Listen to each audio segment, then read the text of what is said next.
Hello, everyone. Welcome to another session of the Data series. We are thrilled to be here with you this evening for a session full of action-packed learning. I am Shishir, part of the data science team at Analytics Vidhya, and I will be the moderator for this session. For those who have joined us for the first time, a brief introduction about the DataHour sessions. The DataHour is a series of webinars conducted by Analytics Vidhya, led by top industries experts. It's a fun way to understand the concepts of data science from the leading players in the data tech domain. And as the name suggests, it's 1 hour dedicated to data. We are hopeful that these sessions are going to be a great source of enrichment and value adding for our community members. Now, on to our session today, which is Introduction to Blockchain. I'm sure everyone has at least heard the term blockchain somewhere, maybe in the newspaper, blogs, or social media. In this session of Data Hour, we will discuss why blockchain is a computer and how this computer is layered. Also, we will discuss what different environments of blockchain do we have at the moment. Now, on to a speaker. In this session of Data Hour, we have with us Valerri Babushkin from London, United Kingdom with us. Valerri works at blockchain.com as a head of data science. Before that, he worked in Facebook at the WhatsApp user data privacy as staff engineer and also at Alibaba Russia as the vice president of machine learning and at X5 Retail Group as a senior director of data science. Valerri is also a Kaggle competition grandmaster, ranked globally in the top 30. So here is Valerri bringing you some food for your brain in the form of introduction to blockchain. Over to you, Valerri. The virtual stage is all yours. Thank you very much. So guys, if you have any questions during the presentations, don't worry, feel free to ask them. So let me just check if I have the right presentation because I actually have two of them and the difference between them is only one slide, but even one slide difference might be extremely important, you know, so let's hope it's the right one and hopefully now you can see it. If you have any questions, like I said, feel free to ask them. I don't promise I will answer them, but I will try. So thank you for introduction. Thank you for inviting me. And let's take a look into this lecture or presentation plan. We will try to describe also extremely briefly and in concise way blockchain as technology. We might stop there because it depends. Maybe we can go a little bit deeper there. Maybe we can focus on answering some questions. Then we would still have time because as far as I understand, we have like 53 minutes left. We can discuss blockchain as a company because, well, the company I work in, it is called blockchain. And applied machine learning, it's a third part, the applied machine learning we do in blockchain. So usually I have two kinds of presentations. So I started to present many years ago.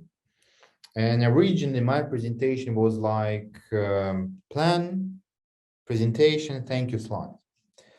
Then I decided to put some information about myself on the first slides, first few slides of presentation. And that was my favorite part. Because obviously, okay, I saw someone raise the hand. Feel free to fire the question. Shall we do that after sections? I don't know what's the best way to do it. Yeah, I think it will be much better if we do it. Yeah, all right. So yeah, if you have questions you would like to have an answer, the best way to write in the chat, then I'll see them and I will answer. Anyway, then I decided to put some information about myself. That was my favorite part because it's kind of Vanity Fair. You'd like to tell other people about yourself. Then some people told me, Valerie, you spoke too much about yourself. It's not humble behavior. All right.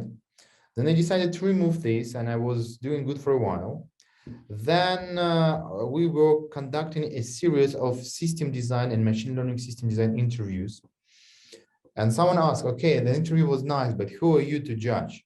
It would be nice to know that beforehand. So next round of presentations I used this slide about myself. Then again, someone told me, Valerri, it's too much, spend too much on that, just remove that. So today, I'm honored to present you the sixth generation of my presentation without a slide about myself. So now I will speak in this section about the blockchain as the technology. I strongly advise you to go to this link, and especially first two lections, because most pictures in this section taken from Chris Dixon and Dan Bowen lectures. And so before I'll go further, I'll ask a couple of questions. Would you please share the PDF file at the end of presentation? Yes, I would. Do you think tokenization of blockchain are good for the industry or not? So let's speak about that at the end of this chapter, right? If you could remind, then we can discuss that. So let's start from the very basics. Blockchain is actually, you can review that as a virtual computer that runs on top of network of physical computers that provides strong, auditable, game theoretic guarantees that the code it runs will continue to operate as designed. And that's it. So you see, that's basically it. So we can review that as nodes, can be thousands, I guess even millions, right? If you, what your definition of the node? Then you have the very important thing, which is called consensus mechanism. And then we have memory, which are blocks, and processor or processors, which is or are virtual machines. So this is a computer with a special feature of provable trust guarantees. And this computer composed of nodes, which are physical computers joined together with a consensus mechanism. So we see it's always in the center. So, but if we think about that, it's not something new, because all these kind of things like many nodes, memory blocks, so memory and processors and consensus mechanism, they were studied since the 1980s. And Google, Amazon, Bank of America all have lots of servers. So what do they need is to ensure state is consistent across all servers. And the thing is that they have a known number of servers and all are authorized. So this is a consensus, right? What about an open consensus, a new aspect? So anyone in open consensus can write new data to the blockchain, no authorization, a known number of servers. You see, so if you here you had authorization, and you know how many servers you have. Here you don't, and it was shown to be impossible. But so you see that even the paper you can find and read, it's impossible. But Nakamoto in 2008 found a way to bypass the lower bound using proof of work. So what does it mean? Why it's impossible? Because let's say we have a lottery, and in this lottery, the probability that someone would win a prize is uniformly distributed. So if we have 3 people, each person has a 1/3 of the chance to win. But now imagine that out of these 3 people, one person would tell you that actually, I'm not 1 person, I'm 1,000 person. Now we have 1,002 people, and this person's chances to win is 1,000 divided by 1,002, which is pretty high, almost 1. Or this person could say 1,000,000. Now it's even closer to 1. So, but by strange coincidence, maybe not. If you think about that, Nakamoto sounds very Japanese, like, so The guy who wrote the paper about blockchain was also Japanese, at least by name, Satoshi.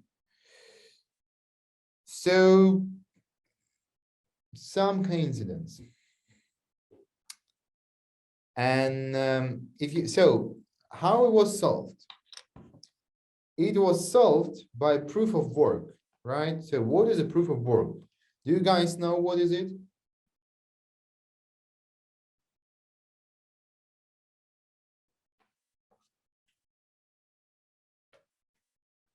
All right. So just for your information, Nakamoto and Satoshi is the same person. Satoshi is the name, Nakamoto is the surname. So was me trying to joke, but it's kind of hard to joke than you're not an audience with real people. All right. So we now know what is a Sybil attack. Then someone tries to represent a larger, usually larger, but might be smaller number of entities than they really have. So in proof of work, you do not receive your prize or winning in the lottery according to how many people there are. Oh, there's Q&A section, right? And I'm looking at the chat.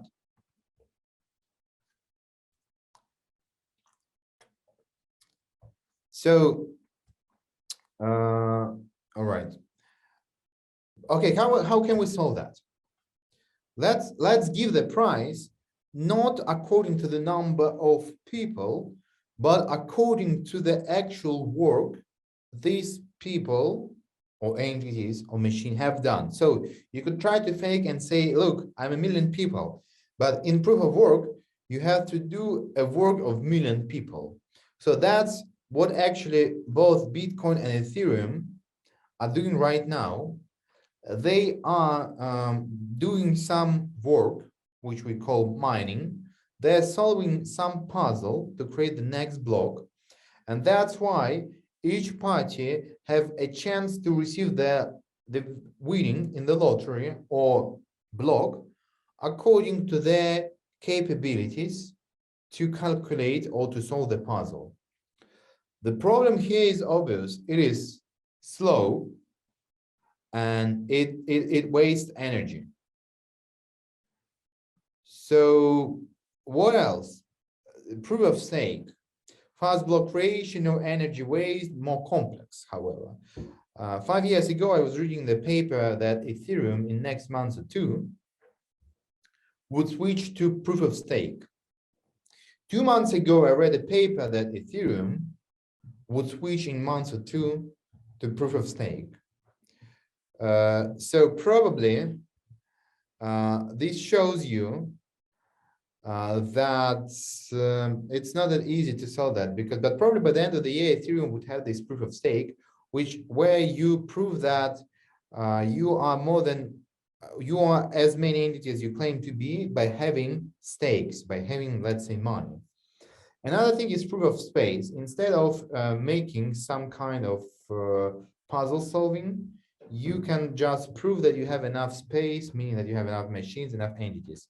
There are many more ideas. So you can see the names of technologies which are trying to incorporate that. So, right. Now, what is the result of that? The result is trust guarantees. With game theory of nodes plus consensus mechanism provides trust guarantees to anyone using it, users, developers, creators, businesses, other computers or services that no previous computer architecture could provide, because remember, was shown to be impossible. This trust guarantees means that the rules of the system can change without due process as defined by the system governance protocols. And don't be evil. If you recall the motto of Google, becomes can be evil. These trust guarantees also enable the credible creation of new computing primitives, such as digital money, digital goods, smart contracts, decentralized organizations, etc. So what is a blockchain? If you take a closer look, you have a consensus layer, which is a hardcore, the heartland of any blockchain. You have a compute layer, which you might call a blockchain computer. You have an application layer, Solidity, Move, Motoko, whatever. And you have a user interface, which some people can call a Web 3.0. So a layer one consensus layer, a public data structure, ledger, that provides number of qualities. Persistence. Once added, data can never be removed. Consensus, all owners participants have the same data. Liveness, owners participants can add new transactions. And openness, anyone can be participant, no authentication. So this is a consensus layer, and remember how we can do that: proof of work, proof of stake, proof of space, and some more ideas. So layer 1.5, blockchain computer, or the blockchain computer. So the app logic is encoded in a program that runs on blockchain. Rules are enforced by a public program, public source code, meaning that there is transparency, no single trusted third party. The app program is executed by parties who create new blocks. So there is a public verifiability. Anyone can verify state transitions. Execution environment. So you have a Bitcoin blockchain. You have Ethereum blockchain. So Bitcoin, my first public blockchain, it's a limited computing environment, a limited instruction set, no loops, sufficient for some tasks, atomic swaps, payment channels. So you see it's kind of limited. So what is the thing with Ethereum? Probably you could ask, why Ethereum such a big thing? Okay, probably we understand why Bitcoin is such a big thing, because it was the first, right? If you're first, you have a lot of advantages. Ethereum is a general programming environment. It's how they call it, fully Turing machine. So an environment is a general purpose computing environment. App code updates internal state in response to transactions. Coding app costs fees, gas, which prevents denial of service attacks on miners. Storing on-chain state costs fees because coding app costs fees.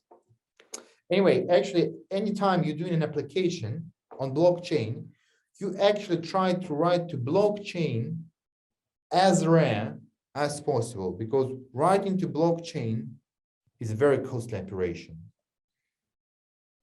You don't want to do that if you can avoid that, but sometimes you just have. So that's the thing. It's just an additional way of providing consensus and distribution. So use it only when you need it. And then, yes, you have applications, you can see many of them. So if you think about that, let's take, for example, a look into Ethereum DeFi.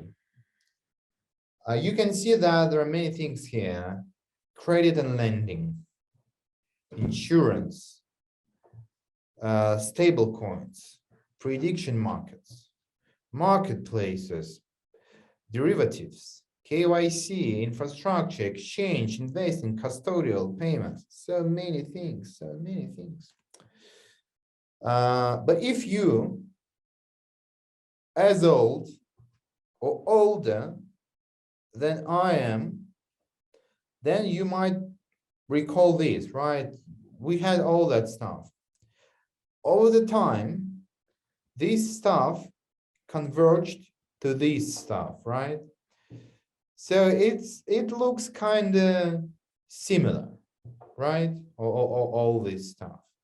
So probably in the future, what would we have? We would have might have something like that. You never know. Of course, we can try to extrapolate the future, with the past. Sometimes it works, sometimes it doesn't.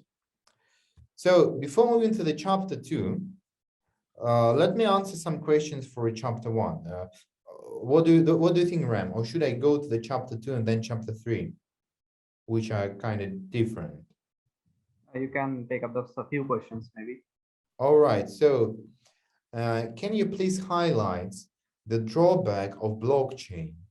How we can overcome the drawbacks, or what steps are being taken to reduce the limitations? Thanks. All right, that's very, very good question. So let's go here. The first thing we should probably know that Bitcoin, and let's say you ask for blockchain, right? But it's the common problem for many or most famous blockchains like Bitcoin, Ethereum, is that to have a consensus mechanism which doesn't require authentication, authorization, and can work with unknown number of servers, you have to use proof of work. Proof of work wastes a lot of energy. So you probably hear that these miners, they did consume so much energy. It's like not sustainable, etc., etc. And this is a drawback.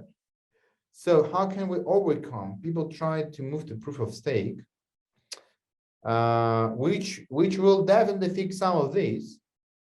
But until it will be heavily used, it's hard to say what would be the drawbacks. So, but proof of stake is already in talks for at least 5 years. So that's how we're trying to solve the slow and waste energy problem with proof and stakes. So that's what steps are taken to reduce the limitation. In proof of stake, there is a scalability issue. So you see, it's hard to answer. That said, there are many problems in proof of stake. Otherwise, you would use that already. But I don't think that actually you have a scalability issue. Actually, if you think about that, proof of work has probably more issues for scalability because it requires you to invest more and more and more in commodities, in equipment, and this is a costly thing. So I don't think that you would have, well, look, we don't have any proof of stake right now, so it's hard to say do we have any issue with scalability because we haven't seen yet an algorithm. Maybe we'll find out an algorithm for proof of stake which will fix all the issues, but we'll raise another one with scalability. So hard to answer right now. Any opportunities for data engineering blockchain, like in blockchain as a technology, or blockchain as a company, or both? How to answer this question? It's very general.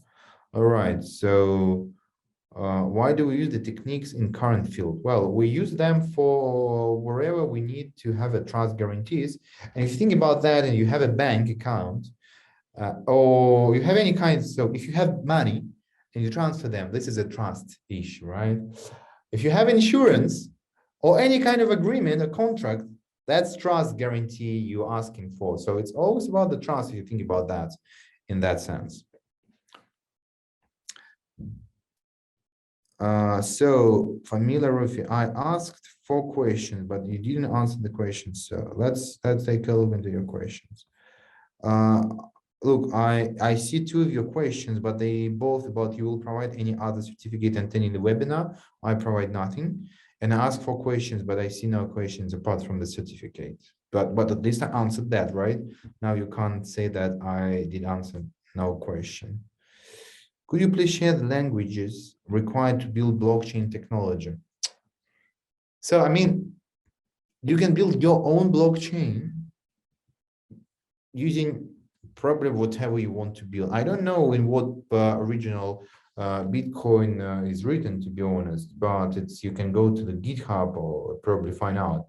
If you'd like to write an applications, probably Solidity is #1 choice. So to write an application upon the blockchain. Can we use machine learning AI methods for improving the blockchain? I mean, I'm not sure you can improve it. You definitely can use the AI and ML as a part of your application, whatever. Do the person need to be excellent developer to work in blockchain? Well, if you'd like to be a blockchain developer, it's kind of a high requirement. So I would say yes. How to use blockchain for end-to-end process check, as ensuring also authority requirements have been implemented. Can process methods be regulated via blockchain? I mean, wherever you need to check something and to prove that it's you, but basically, it's probably better to go firstly for the simple or basic cryptography, like what is the Diffie-Hellman, what is the Diffie-Hellman curves, what is like end-to-end encryption, what is SSH keys, etc. But I mean, wherever you need some, so blockchain provides you some guarantees. If you need them, you can use it. If you don't need them, you don't use it. Also, you also provide some hands-on training on blockchain? I mean, I don't, but I bet some people do. I think we can move on with the presentation now. We can take the questions at the All right, so let's go further. Okay, blockchain is a company. Let's speak about that. How much time do we have? Okay, 30 minutes, fine. So in early 2012, Reeves, Brian Armstrong, the co-founder of cryptocurrency exchange Coinbase, applied to Y Combinator summer class. They proposed a payment platform for Bitcoin. Their users could keep a digital wallet, exchange other currency for Bitcoins for a percentage fee, and make payment in Bitcoin. Due to different opinions, they parted ways prior to attending Y Combinator. Reeves wanted to create a platform where users control access to their Bitcoin information, while Armstrong felt that the platform should retain custody of the users' wallets. And after parting ways with Armstrong, Reeves continued to work on blockchain, that time Info, now Com. So, and the company began its life as the first Bitcoin blockchain explorer in 2011. So if you think about that, the company working with crypto, which is 11 years old, it is something, right? So it is definitely something. So it started as wallet, non-custodial. Here's my question. Do you guys know what is difference between non-custodial wallet and custodial wallet?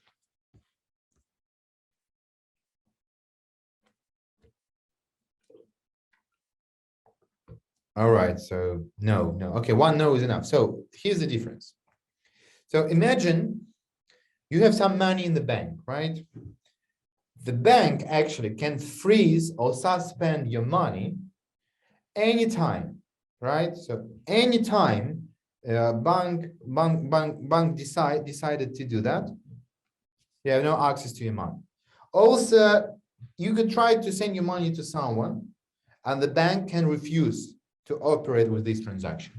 That means that the bank has the custody over your money.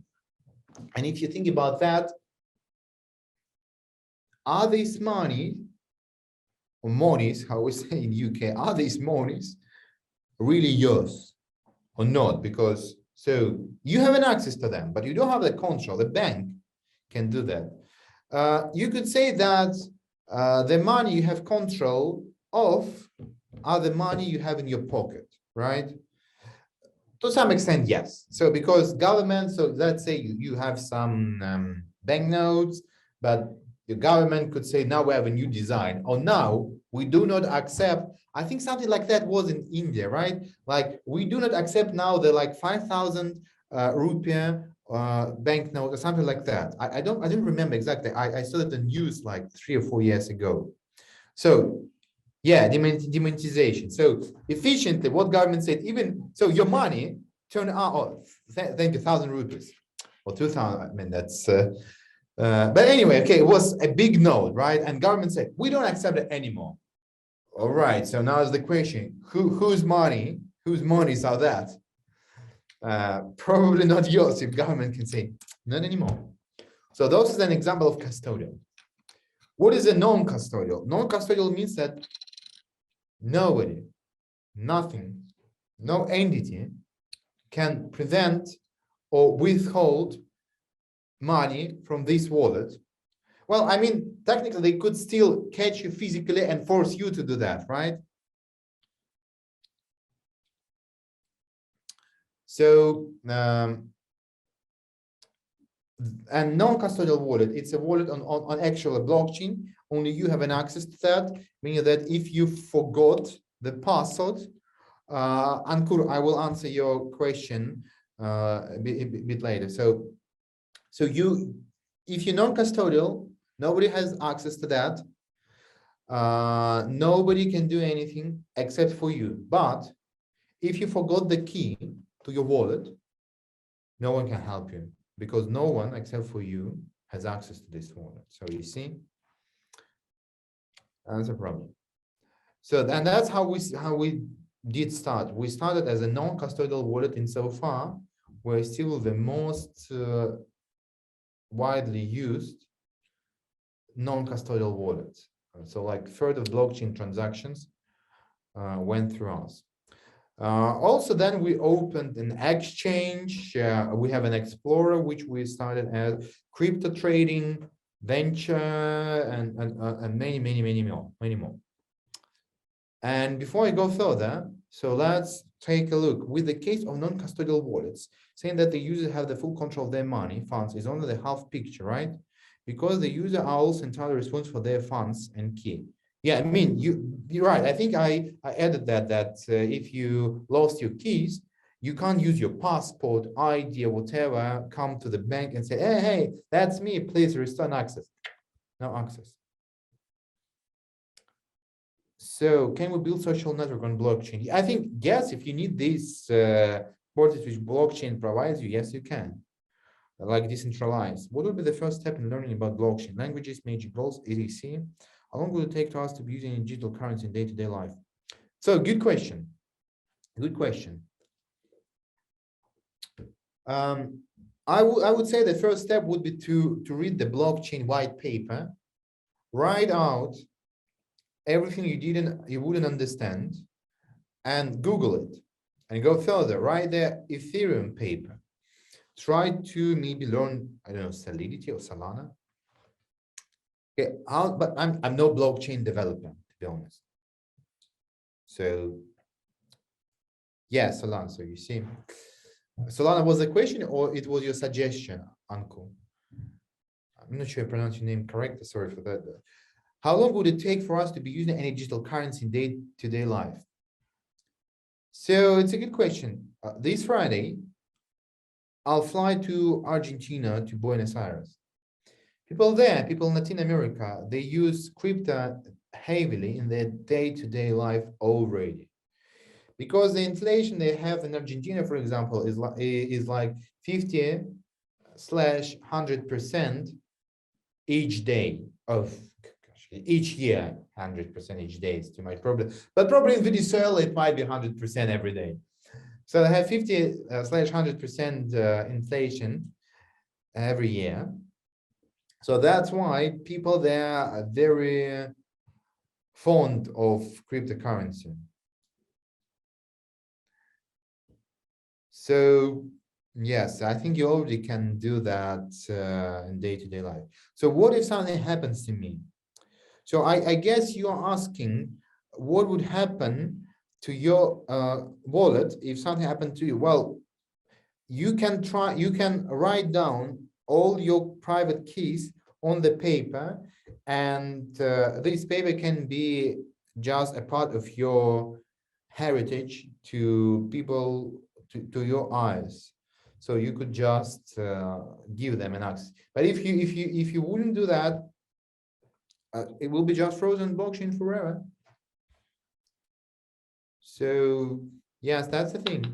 That's the thing. But it's, you see, you are in custody, only you, no one else. I mean, of course, you can spread your keys and give access to your wallet to everybody, but again, it's your choice. So, shall we go further? Probably yes. A bit about applied machine learning in blockchain. So if you think about that, about what I told you right now, in terms of the business model, there is no like huge revolution we do. Yeah, it's very uncommon, or was uncommon, especially in 2011, type of assets or commodity or whatever you call it. But what we do, like being a wallet or exchanger or trading or assets management, I mean, it's nothing new, right? So what we do payments and payment fraud, because as soon as you have an exchanger, instead of living in the heaven of cryptocurrency, or have your customer blockchain and you have your customer, their money at the bank, you have intermediaries taking a cut like a payment system, you have your bank, and you have you. So as soon as there is some exchange of fiat money, you have to take the possibility of this transaction being fraudulent. You have to calculate the probability and you have to take the risk into account. So the same onboarding and KYC fraud. So the same, if you work with fiat money, if you use exchanger, you try to pay for something in fiat, that means we need to, and KYC stands for know your customer, meaning that you have to know who your customer is. So what is fiat currency? Fiat currency is basically a basic currency we get used to, like dollars, rupees, pounds, euros, rubles, yuans, yens, pesos, whatever. So this is called fiat currency. All right. So and then again, the basic stuff, marketing. You have customers. Probably you spend some money on marketing. Probably you'd like to make it efficient. So meaning that you have kind of uplift modeling. Probably I know that people here, they fond of machine learning, so you probably know what uplift modeling is, or churn rate prediction, or whatever next best action recommended system. Exchange is the same. So you have a volume of exchange, how long or how many trades you would have tomorrow, in a week, etc. And basically, if you do trading, you would like to predict the price. Basically, the stuff which people in hedge funds are doing. Pricing. So pricing is, let's say you can go to blockchain.com, you can deposit USDT. It's a stable coin pegged to USD and receive your interest rates of 9%. How does that sound? Not bad, right? But let's say why we do that? We do that to attract people. The same thing what banks are doing with deposits. But what if I could attract the same people with 8%, right? So I'd pay less for them. So we would love to do that. So that's a pricing.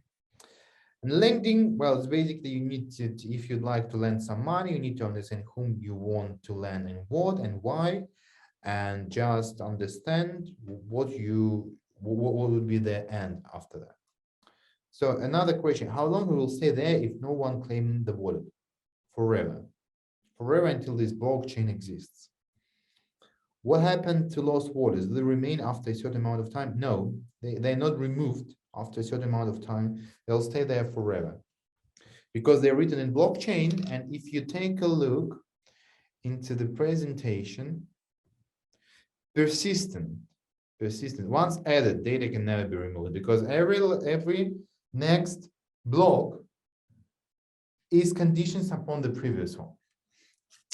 So yes, here in India, government is yet to recognize the cryptocurrency and working on bringing about regularization in terms of usage and taxes. What are your thoughts? This is going to change the way transaction will be done in a few years?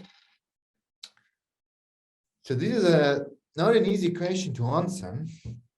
I think that it definitely, so if you think about the history of money, Let's say the very first thing was like a natural exchange. I need some cloth, I have some food, let's exchange. You have a, I don't know, a horse, I have a cow, let's exchange. Later, but it's not very sustainable, right? Because maybe I need 5 things and I have a horse, so I wouldn't cut the horse because the whole horse is more valuable than pieces of horse. So then we had some intermediary, like let's say precious stones, gold, pearls, whatever, which helped us to use it as like a mean of exchange. Next layer of abstraction, you think about that is a fiat money. Then instead of gold, you would have just some banknotes issued by some king and say, now these are money, right? All right, okay. Then what you had, a next layer of abstraction, you might say that stock options or financial derivatives, right? So why, for example, Facebook share price was 360, now it's 180. So effectively, one share of Facebook is equivalent of some money, which is equivalent of some buying power, which is equivalent. So in that sense, blockchain is another layer which provides you some new quality.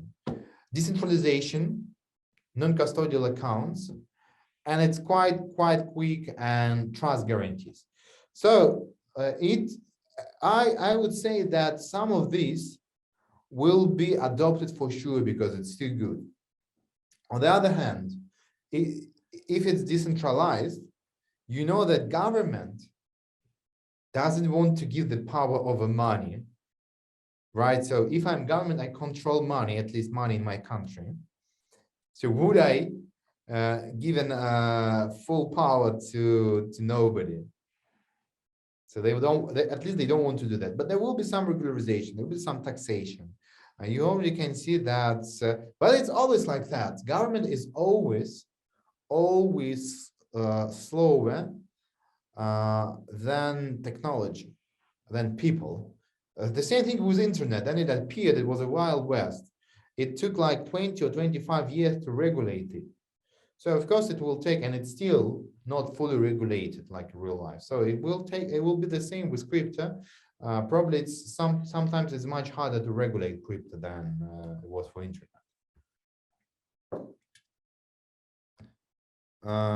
Can you please give some real world use case of blockchain in manufacturing industry except the financial transaction? So you see, the thing is that what blockchain provides is a trust guarantees. So, and usually you need trust guarantees in finance or in anything where you need a trust, insurance, contracts, agreements, etc., etc., etc. So how much of that you need in manufacturing industry, except for payments and contracts, right? So, I mean, there is no one technology which will do everything for you. But this technology can solve a number of very important and expensive problems. So which way machine learning can be applied to blockchain technologies itself? I mean, that's not an easy question to answer because the blockchain is it's extremely simple technology, but best way is to take a look into there's different blockchains, right? How are they realized?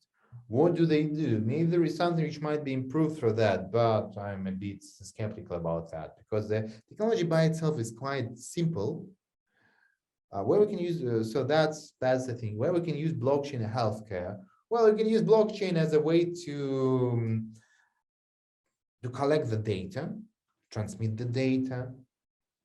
I mean, or let's say for insurance, right? Insurance is very connected to healthcare. So sometimes people do fake examinations, people do fake certifications to receive some benefits. So with blockchain, you could avoid that, you could remove that. Here's how you can use blockchain, because again, recall trust guarantees, right? So here's how you can use blockchain in healthcare. And if you have more questions, you could find my link in the presentation and reach to me. So anyway, we have like 10 minutes. So I'm happy to answer some questions.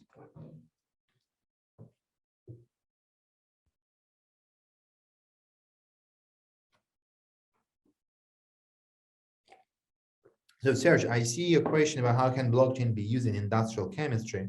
The answer is the same as how it can be in manufacturing industry. Anyway, you need some trust guarantees. You can use it, but it's no silver bullet. It's not something which will solve all your problems at once. So I think that if you have a great technology, people tend to say that it will solve everything.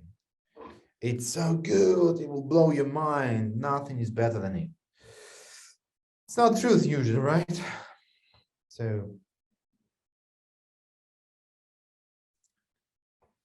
I think that, do you guys have anything you'd like to know?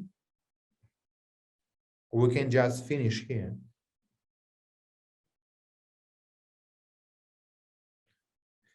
From where I can start implementing my own blockchain-based project. I mean, you can start from your own computer. You can try to make a blockchain on your computer, then try to connect another one and see how does it work. Can you share registration for next session? So it's not for me. All right, how does the trust contracts work? What technology is behind them? So what technology is behind them?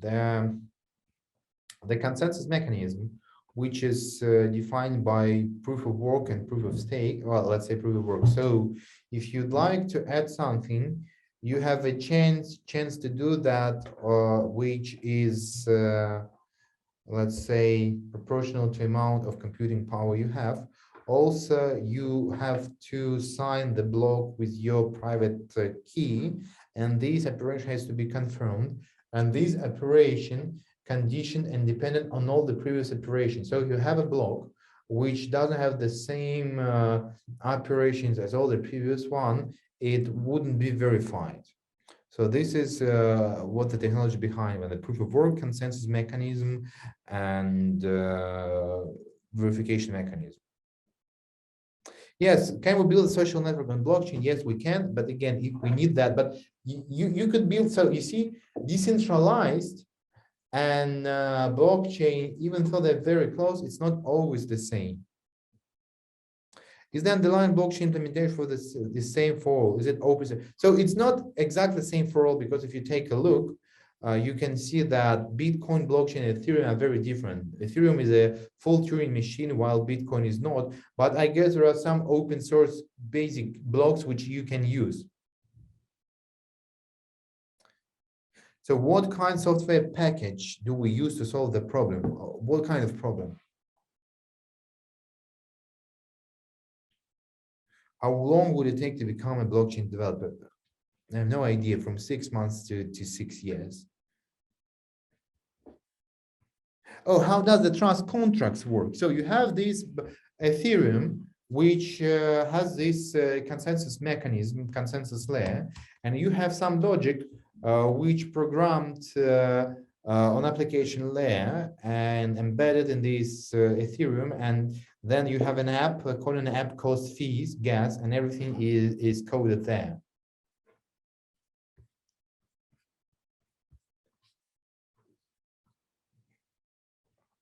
All right, guys, shall we go?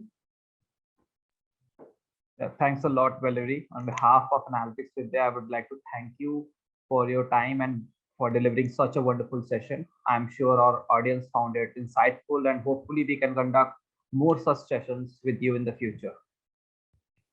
Awesome, awesome. Thank you very much for this invitation. It was a pleasure to be here. So I'm happy to be here again if you invite me.